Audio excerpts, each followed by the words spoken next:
ನೋಡಿ, ಇವಾಗ ನೀವು ಈ ಪೊಸಿಷನ್ ನೋಡ್ತಾ ಇದ್ದೀರಲ್ಲ, ಪ್ರೆಗ್ನೆಂಟ್ ಲೇಡೀಸ್ ಅಥವಾ PCOD PCOS ಇಂದ ಬಳಲ್ತಾ ಇರೋವಂಥವ್ರು, ಲೈಫಲ್ಲಿ ತುಂಬ ಸ್ಟ್ರೆಸ್ ಜಾಸ್ತಿ ಆಗಿರುವಂಥವ್ರು, ನಿದ್ದೆ ಬರದೆ ಆಂಗ್ಸೈಟಿ ಇಶ್ಯೂಸ್ ಇರೋವಂಥವ್ರು, IBS ಅಂದರೆ ಇರಿಟಬಲ್ ಬೊವೆಲ್ ಸಿಂಡ್ರೋಮ್ ಇರುವಂಥವರು, ನಿಮ್ಮ ಮನೆಯಲ್ಲೇ ಇರುವಂಥ 1-2-3 ದಿಂಬುಗಳನ್ನು ಇಟ್ಕೊಂಡು ಅದರ ಮೇಲೆ ನಿಮ್ಮ ಕಾಲು ಕಂಪ್ಲೀಟಾಗಿ ಕಂಫರ್ಟಬಲ್ ಆಗಿ ಟಚ್ ಆಗಿ ಸ್ಟ್ರೆಚ್ ಆಗಿರಬೇಕು.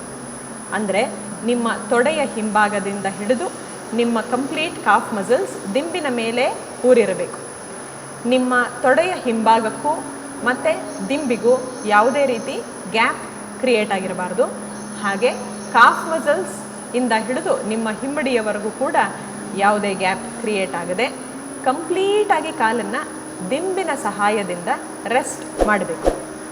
ಈ ಆಸನ ಮಾಡೋದ್ರಿಂದ ನಿಮ್ಮ ಲೋವರ್ ಬಾಡಿ, ನಿಮ್ಮ ಬ್ಯಾಕ್ ಪೇಯ್ನಿಗೆ ಕೂಡ ಹೆಲ್ಪ್ ಮಾಡುತ್ತೆ.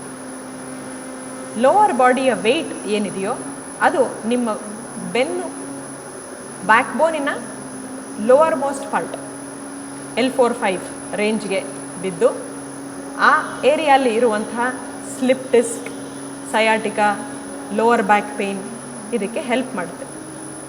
ಮಲ್ಕೊಳ್ಳೋಕ್ಕೆ ಮುಂಚೆ ಒಂದು ಸ್ವಲ್ಪ ಹೊತ್ತು ಈ ಪೊಸಿಷನಲ್ಲಿ ನೀವಿರೋದ್ರಿಂದ ಕಾಲಲ್ಲಿ ಅಕಸ್ಮಾತ್ ಏನಾದರೂ ವಾಟರ್ ರಿಟೆನ್ಷನ್ ಎಡಿಮಾ ಆಗಿದ್ರೂ ಕೂಡ ಇದರಿಂದ ನಿಮಗೆ ರಿಲೀಫ್ ಸಿಗುತ್ತೆ.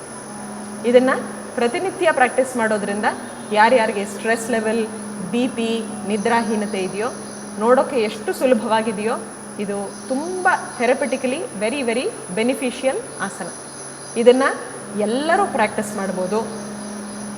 ಯಾವ ಏಜ್ ರಿಸ್ಟ್ರಿಕ್ಷನ್ ಇಲ್ಲದೆ ಅಥವಾ ವಯಸ್ಸಾಗಿ ಹುಷಾರಿಲ್ಲದೆ ಇರೋರು ಕೂಡ ಇದನ್ನು ನಾವು ಸಜೆಸ್ಟ್ ಮಾಡ್ಬೋದು. ಉಷ್ಟ್ರಾಸನವನ್ನು ದಿಂಬಿನ ಸಹಾಯದಿಂದ ಹೇಗೆ ಮಾಡೋದು ಅಂತ ನೋಡೋಣ. ವಜ್ರಾಸನದಿಂದ ಮೇಲೆ ಬಂದು ಈ ಪೋಸ್ಚರಲ್ಲಿ ಮಂಡಿಯ ಮೇಲೆ ಕೂತು ನಿಧಾನವಾಗಿ ಉಸಿರನ್ನು ತಗೊಂಡು ಉಸಿರು ಬಿಡ್ತಾ ಹಿಂದಕ್ಕೆ ಬೆಂಡ್ ಮಾಡಿ ನಿಮ್ಮ ಲೋವರ್ ಬ್ಯಾಕನ್ನು ನಿಮ್ಮ ಕೈಗಳಿಂದ ಸಪೋರ್ಟ್ ಮಾಡ್ಕೊಳ್ಳಿ. ನಿಮ್ಮ ಎರಡೂ ಕಾಲನ್ನು ದಿಂಬಿನ ಅಥವಾ ಬೋಲ್ಸ್ಟರಿನ ಆಚೆ ಈಚೆ ಹಾಕಿ